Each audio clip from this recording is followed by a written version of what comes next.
dans la jungle, il existe un roi. Vous le connaissez? C'est les lions. Les lions, dans la jungle, depuis quand il est devenu roi? Qui c'est? Depuis quand le lion a commencé à dominer la jungle? Depuis quand? Hein? Depuis qu'il a décidé. Depuis qu'il a décidé de dominer. Et ces jours-là, depuis ces jours-là, jusqu'à aujourd'hui, aucun animal n'a su les détrôner. Savez-vous ça?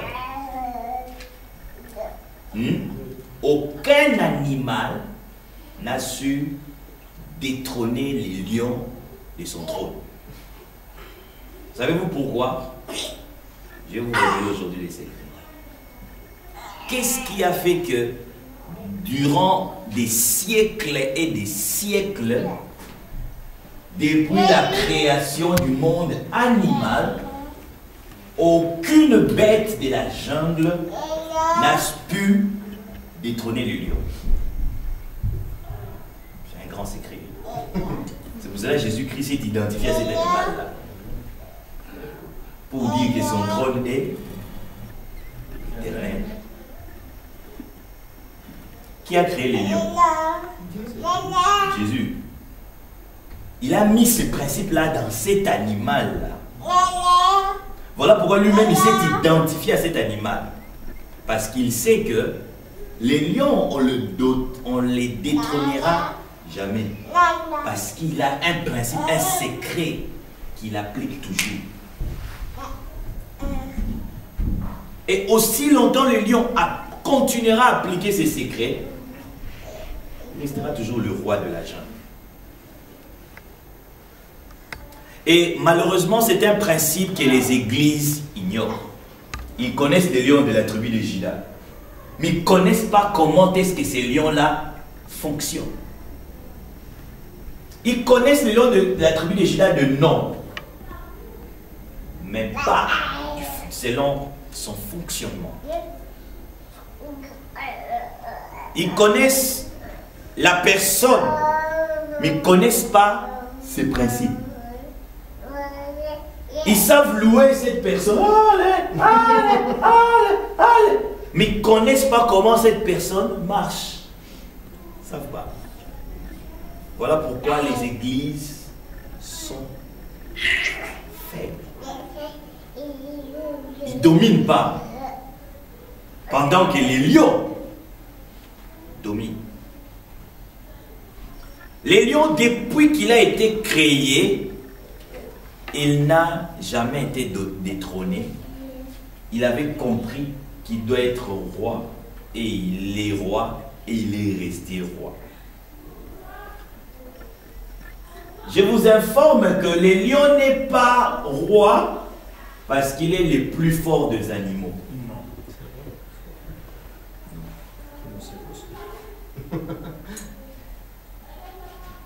Le lion n'est pas roi parce qu'il est le plus intelligent des animaux. Non. Il n'est pas leader dans la jungle parce qu'il est l'animal le plus gros. Non. Il n'est pas roi parce qu'il est l'animal le plus long. Non.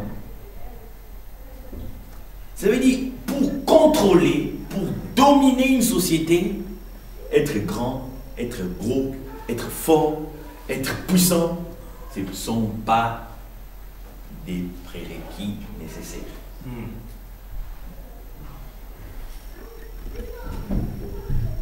Les lions ont défié tout cela. Mais qu'est-ce qui fait que les lions, en dépit du manque d'intelligence, en dépit du manque de grandeur, du manque de longueur, mais ils dominent. Ils dominent le monde animal. Écoutez ces secrets. C'est parce que un lion lorsqu'il va à la chasse, il ne va jamais, jamais seul.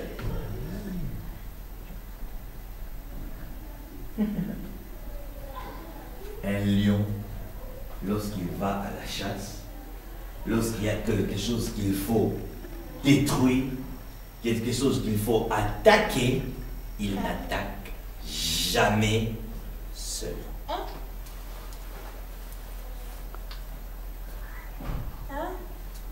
Il a compris le principe de l'art de travailler ensemble.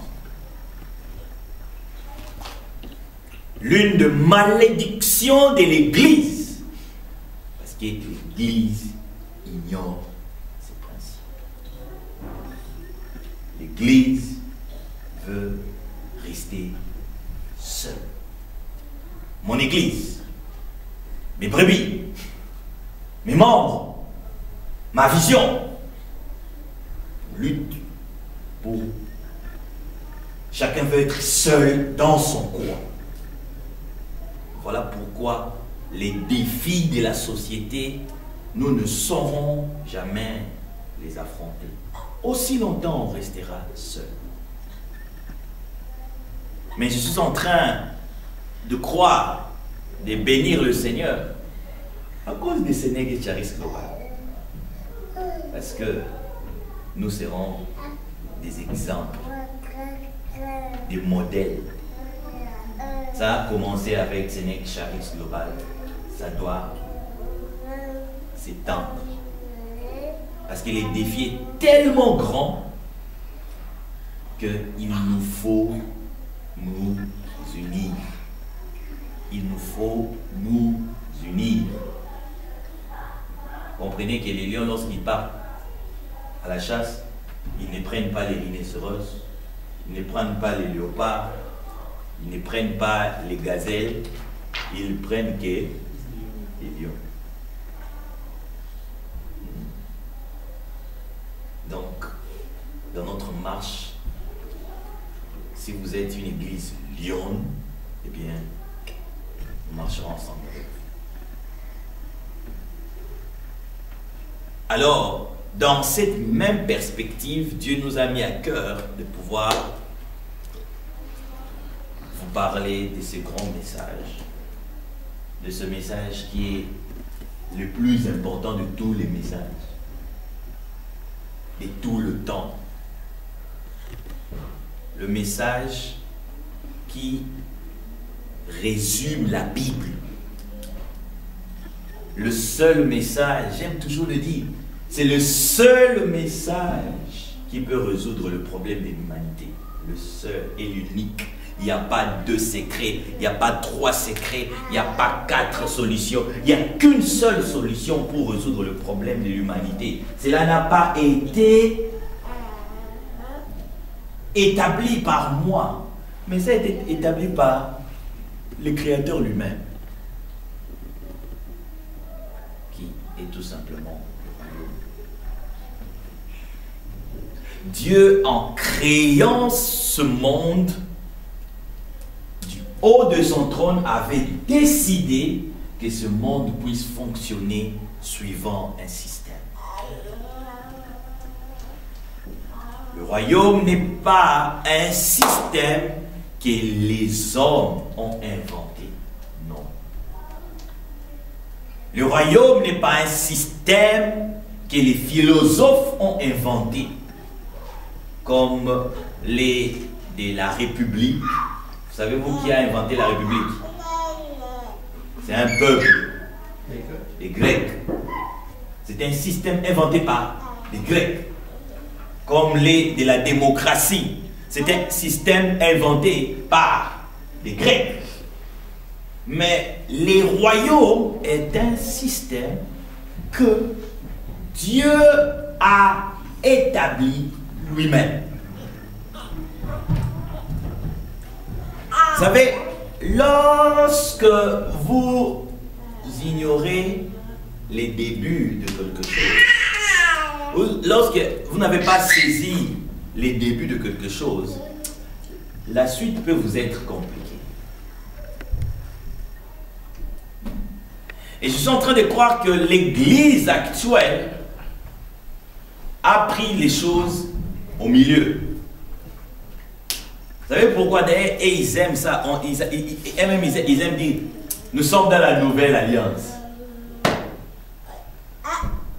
Lorsqu'ils disent, nous sommes dans la nouvelle alliance, cela veut dire quoi? Ils reflètent l'ancienne alliance. Maintenant, c'est la nouvelle alliance.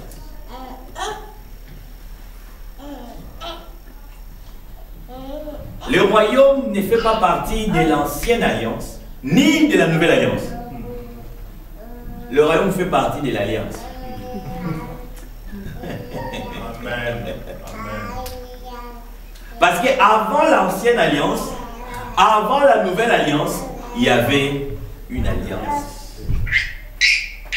Il y avait une alliance. C'est pour ça que lorsque tu parles d'une nouvelle alliance, tu es dans autre chose. Vous savez, le monde, c'est pour ça que les chrétiens ne se rendent pas compte qu'ils sont dans la même stratégie que le monde. Vous savez, aujourd'hui, l'Europe est en train de travailler, l'Occident est en train de travailler sur ce qu'ils appellent le nouvel ordre. Hein? Le nouvel. Ils aiment le nouvel. Le nouvel, le nouveau. Et les chrétiens, ils travaillent sur la nouvelle alliance. Ils sont tous dans le nouveau. Dieu, du haut de son trône, n'a pas établi que le monde soit géré par quelque chose de nouveau. Non. Lorsque je parle du royaume, j'aime toujours commencer dès les débuts. Parce qu'au début, on peut savoir qu'est-ce que Dieu pensait. Lorsque nous saisissons les débuts, l'origine, nous pouvons maintenant savoir le parcours, c'est quoi.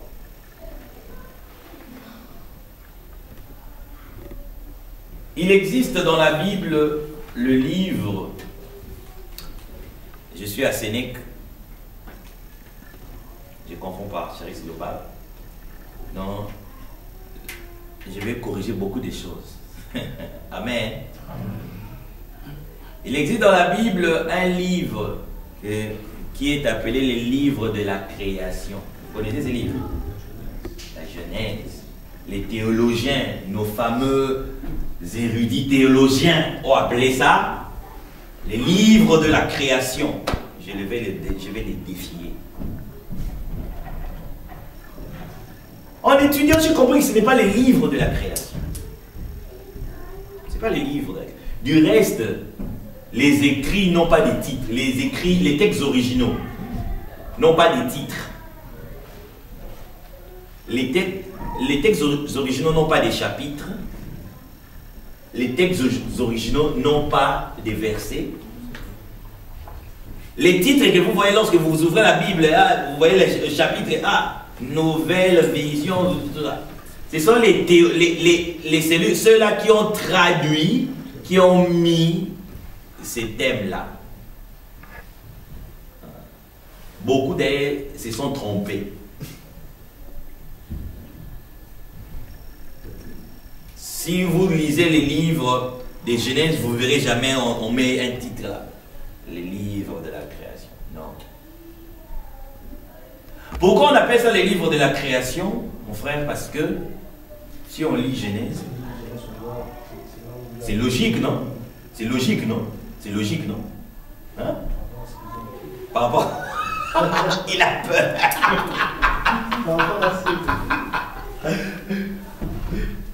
Si on lit Genèse 1, Genèse 2, Genèse 3, Genèse 4, on voit Dieu est en train de créer. Et c'est normal qu'il puisse appeler ça les livres de la création. Oui, parce que si tu lis sur les lignes, mais nous allons lire entre les lignes. Si tu lis entre les lignes, tu verras autre chose. Je n'aime pas dire que j'ai un chapitre 1, verset 1, verset 2, verset 3, verset 4, puis Dieu dit, faisons ceci. Puis Dieu dit qui est ceci. Puis Dieu, je n'aime pas dire, J'ai compris que ce n'est pas la création. Ce n'est pas la création. Vous savez pourquoi? Parce qu'il existe une théorie. Il y a plusieurs théories sur la création. Il y a plusieurs théories. Il y a la théorie de l'évolution, il y a la théorie du Big Bang, si vous pouvez, ceux-là qui aiment faire des recherches. Il y a les théories de... Plusieurs théories de la création. Et une théorie dit que c'est que les chrétiens disent que Genèse et le livre de la création, c'est faux. Pourquoi ils disent que c'est faux? Parce que si Genèse est le livre de la création, Genèse chapitre 1, verset 2, nous parle d'une situation. Si vous lisez Genèse chapitre 1, verset 2, on dit « La terre était informe et vide ». On suppose qu'au verset 2, Dieu n'a pas encore commencé à créer. Parce qu'il a commencé à créer la suite. Mais on dit que la terre était informe et vide. Il y avait les ténèbres à la surface de la Bible, de eaux, et l'esprit mouvait au-dessus des eaux. Maintenant, les théoriciens la disent, mais Dieu n'avait pas encore créé. D'où vient cette eau-là? Hein? D'où vient cette eau-là, papa? Il n'a pas encore commencé à créer. Mais il y a déjà l'eau. Vous savez, connaissez-vous ce qu'on appelle les 4 éléments universels? Qui connaît ça? L'eau, la terre, le feu et puis l'air. Cette théorie se base sur Genèse chapitre 1, verset 2. Il y a les 4 éléments universels dans ce texte-là. Vous verrez l'eau, vous verrez la terre, vous verrez l'air et vous verrez le feu. L'air, il représente ça comme les souffles, l'esprit des dieux. Le feu, comme vous voyez l'abîme. Et la terre, on voit la terre et l'eau. Ils voient les 4 éléments. Et ces théoriciens disent, c'est à partir de ces 4 éléments que tout est venu. Ce n'est pas un créateur, mais c'est les 4 éléments là. Voilà pourquoi ils appellent ça les 4 éléments universels. Alors, lorsque vous acceptez que Genèse est les livres de création, eh bien, ces gens-là vont vous faire tomber. Parce que vous n'aurez pas de réponse à leur dire, à leur donner d'où est venue la terre, d'où est venue l'eau, d'où est venu l'air, d'où est venu le feu. Vous ne savez pas, parce que nulle part est mentionné là où Dieu les a créés. Parce que Dieu a commencé à créer à partir du verset 3. C'est à partir d'aujourd'hui. Sache que le livre de Genèse, ce n'est pas le livre de la création, mais c'est le livre de l'arrangement. Genèse, ce n'est pas le livre de la création, mais c'est le livre de l'arrangement. Dieu n'a pas commencé à créer à partir de Genèse chapitre 3, mais Dieu a créé à partir de Genèse chapitre 1, verset 1. Lis ce verset.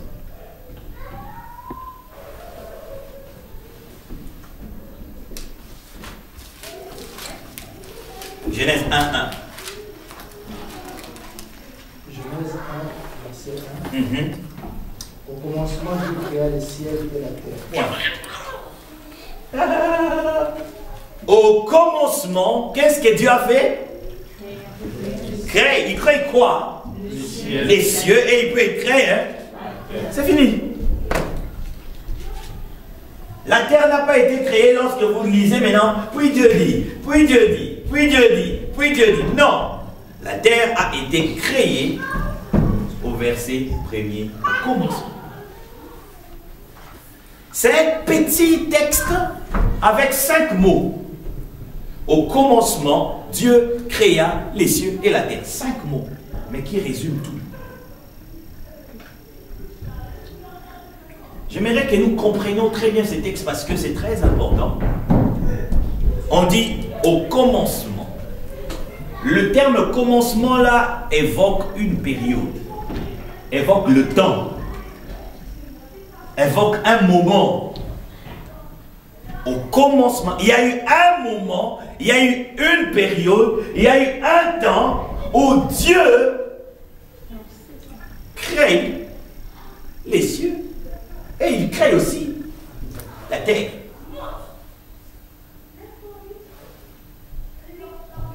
Vous savez, ces textes-là révèlent quelque chose de très important que j'aimerais encore vous pousser.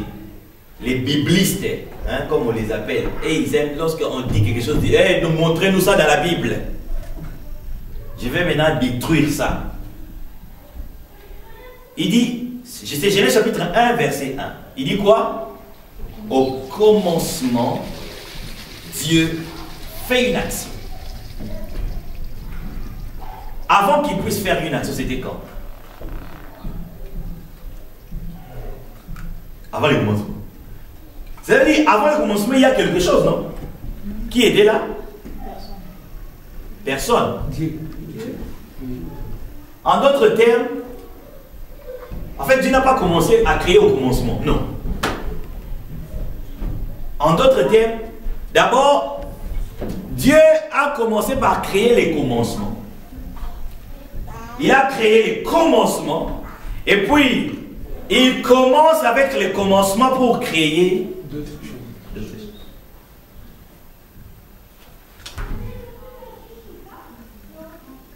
Au commencement, Dieu, il existe déjà. En d'autres termes, Dieu est avant le commencement. C'est-à-dire, Dieu est avant Genèse chapitre 1, verset 1. C'est-à-dire, si quelqu'un veut qu'on puisse lui démontrer l'existence de Dieu dans la Bible, il se trompe. Parce que Dieu est en dehors de la Bible. Il est en dehors de la Bible. Genèse commence avec les commencements. Mais Dieu ne commence pas au commencement. C'est la création qui commence au commencement. Et c'est lui qui a commencé le commencement. La Bible étant quelque chose de la terre, il commence avec le commencement. Mais lui, il a commencé le commencement. Au commencement, il crée la terre. Mais avant le commencement, Dieu créa le commencement. Très important. Après avoir créé le commencement, il commence au commencement pour créer les cieux et la terre. Ça va, ça passe, hein? C'est simple. Très simple. Merci Saint-Esprit. Il dit, la première des choses qu'il crée au commencement, c'est quoi? Les cieux. Les cieux. Puis il crée la terre. Vous savez, le terme cieux dans la Bible veut tout simplement dire monde spirituel. Du reste, Dieu tel qu'il a créé les choses, Dieu a créé les choses suivant deux dimensions. Il n'y a pas trois dimensions.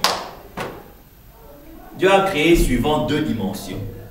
La dimension invisible qui vient en premier, puis il crée la dimension visible qui vient en second. Il n'y a pas trois dimensions. Troisième dimension. Je ne sais pas. Est-il que Genèse 1? Je ne sais pas. Mais selon la Bible, il n'y a que deux dimensions. Je ne sais pas, la troisième dimension, je ne sais pas c'est quelle dimension. Je ne sais pas. Je sais que seulement c'est invisible et visible. Spirituel et matériel, physique. Il n'y a que le bien et le mal. Il n'y a pas de neutre. Soit tu es riche, soit tu es pauvre. Soit tu dis oui, soit tu dis non. Soit tu es dans le vrai, soit tu es dans le faux. Il n'y a que deux dimensions. La troisième là, je ne sais pas ça. On doit chercher un autre vocabulaire pour ça.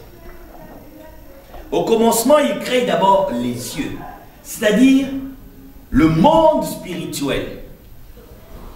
Et tout ce que Dieu fait en premier, mon frère, établit le principe qu'on appelle le principe de la priorité. Tout ce que Dieu fait en premier établit le principe de la priorité.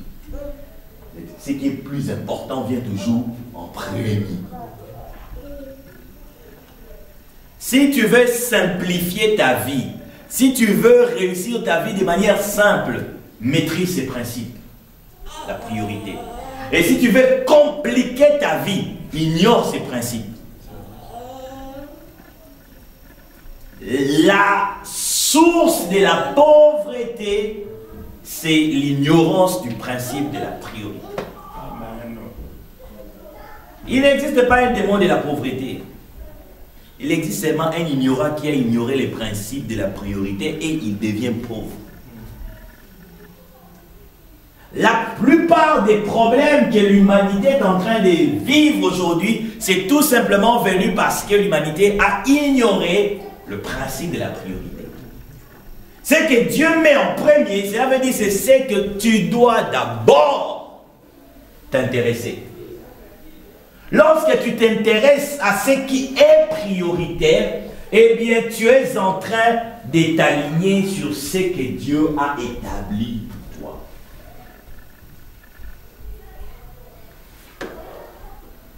Vous savez, l'apôtre Paul dit dans Romains, il dit, lorsque vous aurez votre intelligence renouvelée, il y aura quelque chose que vous ferez. Il dit, comme conséquence, vous saurez ce qui est parfait. La volonté de Dieu, c'est la chose la plus simple à découvrir. Amen. Amen. Ça devient compliqué lorsque vous changez de priorité. On ne découvre jamais la volonté de Dieu dans la prière. Si vous allez en prière chercher la volonté de Dieu, je suis sûr et certain qu'un ange va vous apparaître. Amen. Amen. Et cet ange-là va compliquer votre vie. Beaucoup d'hérésies sont sorties comme ça. Il veut commencer le ministère, il part en prière. Ah, lorsque je vois des pasteurs témoigner, non, moi pour commencer ce ministère, je suis entré 40 jours en prière. Dieu m'a dit. J'ai dit, ce n'est pas Dieu, c'est un ange qui lui a parlé. Et cet ange-là figure parmi la catégorie des anges déchus. Il lui a dit des choses parce que c'est la stratégie du diable. Il aime donner des mensonges. Et vous croyez que c'est seulement Dieu qui parle? Le diable aussi parle. Il a aussi des anges qui viennent sur terre, qui parlent aussi. Ils ont parlé à beaucoup de serviteurs de Dieu. Lorsqu'ils entrent dans ces systèmes-là. Jésus n'était pas allé en jeûne de 40 jours pour aller chercher la puissance. Hein? Je vois ça lorsque les pasteurs apôtres, ils veulent, par exemple, on organise un séminaire ou une conférence, il entre en prière de 3 jours. Comme ça, il va sortir avec puissance. Jésus a fait des séminaires, des conférences, des congrès, il n'entrait pas en prière. Il faisait ses prières quotidiennes normalement. Il a fait une fois, jeûne et prière de 40 jours. Ce n'était pas dans le but de chercher la puissance. C'est qu'on vous a prêché. Lorsque tu entres en jeûne et prière, Dieu va te donner l'onction. Non, Jésus n'est pas allé en jeûne et prière pour chercher l'onction.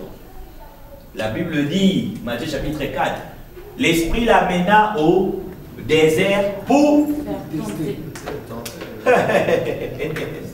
Il était allé pour le test, pas pour recevoir l'onction. Les jeûnes, c'est pas pour l'onction. Non. Quel est ce père s'il veut vous donner l'onction? Il doit te laisser. Il est méchant. Il est méchant. Tu dois me demander. Et puis il te donne. Il est méchant, Seigneur. Le jeûne, c'est une discipline personnelle. Ce n'est pas une discipline divine, mais une discipline personnelle. Je pars en jeûne et prière, je veux m'édifier personnellement. Je veux avoir la maîtrise de mon corps. Je veux, assis, je tire mon corps.